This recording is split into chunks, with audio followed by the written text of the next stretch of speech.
आमल की एकादशी कब है, जानिए उसका महत्व। आमल की एकादशी को आमला एकादशी के नाम से भी जाना जाता है। इसी दिन रंगभरी एकादशी भी मनाई जाती है। हिंदू पंचांग के अनुसार फाल्गुन मास के शुक्ल पक्ष की एकादशी तिथि की शुरुआत 20 मार्च को दोपहर 12:12 पर होगी।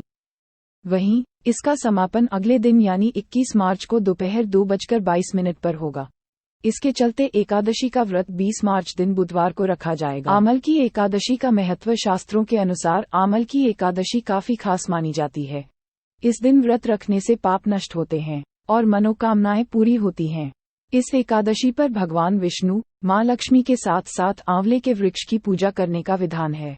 माना जाता है कि आंवले में देवी देवताओं का वास होता है। जो लोग अपने जीवन में लंबे समय से बहुत मुश्किलों, दिक्कतों का सामना कर रहे हैं, उन्हें आमल की एकादशी व्रत विशेष रूप से रखना चाहिए।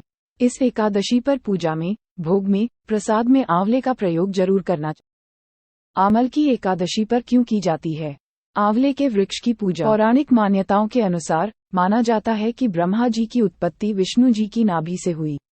एक बार ब्रह्मा जी ने परब्रह्म की तपस्या कर स्वयं को जानने का प्रयास किया। तपस्या से प्रसन्न होकर भगवान विष्णु ने ब्रह्मा जी को दर्शन दिए। उन्हें देखते ही ब्रह्मा जी की आंखों से आंसुओं की धारा बहने लगी। मान्यता है कि ब्रह्मा जी के आंसू जब उनके चरणों पर गिरे, आंसू आंवले के पेड़ में बदल गए। तब विष्णु जी ने कहा कि आज से यह वृक्ष और इसका फल मुझे बेहद ही प्रिय होगा, और जो भी भक्त आमल की एकादशी के दिन इस वृक्ष की पूजा करेगा या मुझ पर यह आंवला चढ़ाएगा, वो मोक्ष की तरफ अग्रसर होगा। अगर आप आमल की एकादशी के दिन जरूर पढ़ें ये व्रत कथा, पूरी होगी हर मनोकामना। वैदेश नाम का एक नगर था। उस नगर में ब्राह्मण, क्षत्रिय, वैश्य और शूद्र रहते थे। वहां रहने वाले सभी नगरवासी विष्णु भक्त थे और वहां कोई भी नास्तिक नहीं था। उसके राजा का नाम था चैत्रथ। राजा चैत्रथ विद्वान थे और वह बहुत धार्मिक थे। सबसे खास बात थी कि उस नगर में कोई भी व्यक्ति दरिद्र नहीं था। नगर में रहने वाला हर शख्स एकादशी का व्रत करता था।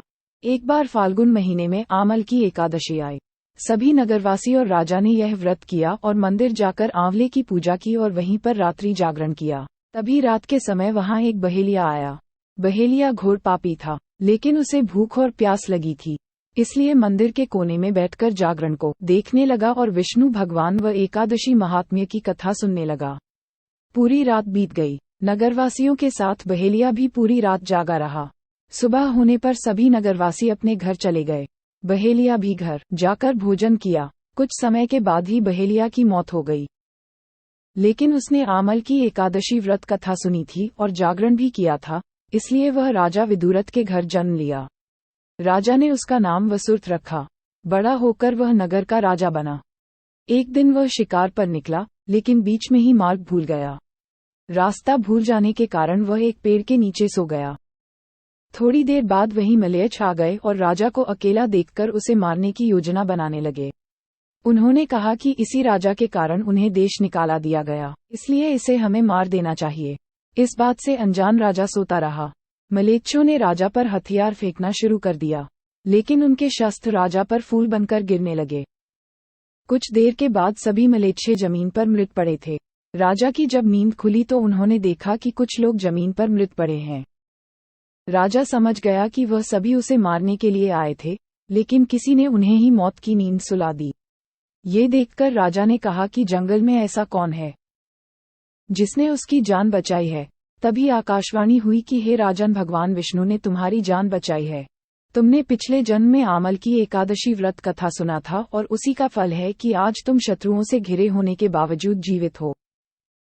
राजा अपने नगर लौटा और सुखीपूर्वक राज करने लगा और धर्म के कार्य करने लगा। महर्षि वशिष्ठ बोले कि हे राजन, यह आमल की एकादशी के व्रत का प्रभाव था। जो मनुष्य इस आमल की एकादशी का व्रत करते हैं, वे प्रत्येक कार्य में सफल होते हैं और अंत में विष्णुलोक को जाते हैं। अगर आप विष्णु जी के भक्त हैं तो वीडियो को लाइक, शेयर और चैनल को सब्सक्राइब करें।